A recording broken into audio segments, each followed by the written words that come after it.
رات کا سناٹا تھا، بصرہ کی گلیاں خاموش تھیں اور آسمان پر چمکتے ستارے ایک خاص سکون کا احساس دلا رہے تھے۔ مگر ایک چھوٹے سے گھر میں غربت کا اندھیرا چھایا ہوا تھا۔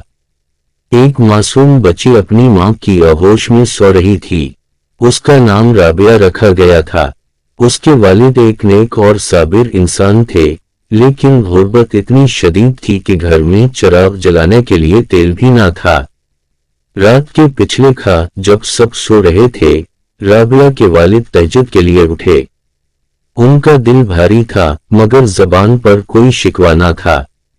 انہوں نے اللہ کے حضور ہاتھ اٹھائے، یا اللہ، میں تیرے فیصلے پر راضی ہوں، مگر میری بیٹی کا مستقبل تیرے حوالے ہے۔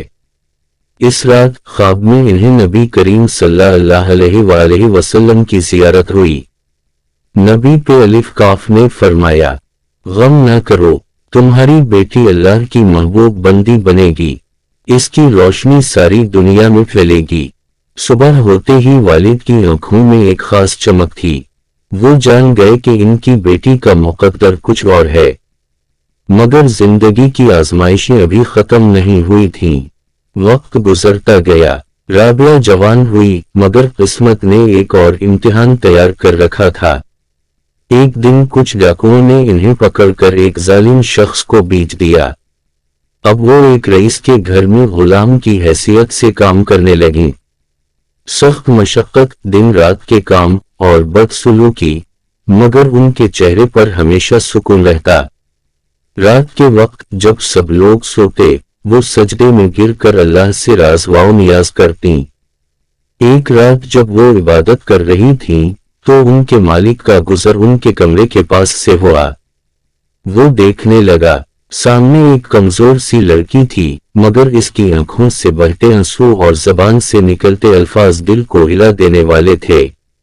اے میرے رب، اگر میں آزاد ہوتی تو دن رات تیری عبادت میں گزارتی، مگر میں تیری رضا میں راضی ہوں۔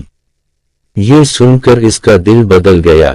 صبح ہوتے ہی اس نے حضرت رابعہ بے سواد ریے کو بلا کر کہا، تم اب آزاد ہو، جاؤ اور اپنی زندگی اللہ کے لیے وقف کر دو۔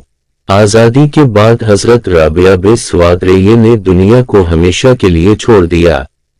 نہ کوئی گھر، نہ مال و دولت، نہ آرام۔ وہ ایک جھونپڑی میں رہتی تھیں، دن بھر روزہ رکھتی اور رات بھر اللہ کی عبادت کرتی۔ ایک دن ایک امیر شخص نے ان سے کہا، رابعہ، تم ایک خوبصورت اور نیک عورت ہو، کیا تم شادی نہیں کرو گی؟ انہوں نے مسکرا کر جواب دیا، مجھے دو چیزوں کی فکر ہے، جنت میں میرا مقام کیا ہوگا، اور کیا میرا رب مجھ سے راضی ہے۔ جب تک ان سوالوں کا جواب نہ ملے، میں کسی اور چیز کے بارے میں نہیں سوچ سکتی۔ یہ جواب سن کر وہ شخص حیران رہ گیا۔ یہ وہ مقام تھا جہاں دنیا کی محبت کا کوئی گزر نہ تھا۔ حضرت رابعہ بے سواد ریے کی اللہ سے محبت ایسی تھی کہ لوگ ان کی مثالیں دینے لگے۔ ایک دن انہوں نے ایک ہاتھ میں آگ اور دوسرے میں پانی لے لیا اور بازار کی طرف چل پڑے۔ لوگوں نے حیرت سے پوچھا، یہ کیا کر رہی ہیں؟ انہوں نے جواب دیا، میں جنت کو جلا دینا چاہتی ہوں اور دوزخ کو بجھا دینا چاہتی ہوں، تاکہ لوگ صرف اللہ کی محبت میں عبادت کریں، نہ کہ لالچ یا خوف میں۔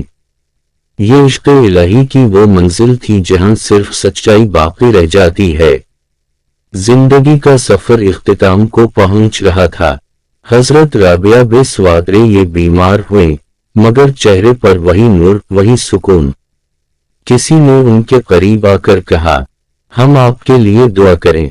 انہوں نے کمزور آواز میں کہا، میرے لیے دعا کرو کہ میرا رب مجھ سے راضی ہو۔ یہ کہہ کر ان کی آنکھیں بند ہو گئیں۔ وہ اپنے محبوب سے جا ملیں۔ حضرت رابعہ بے سواد ریے کی کہانی ہمیں سکھاتی ہے کہ سچی محبت اللہ سے ہوتی ہے۔ دنیا فانی ہے، مگر اللہ کی رضا ہمیشہ باقی رہتی ہے۔ یہ وہ روشنی ہے جو ہر دل میں جلنی چاہیے۔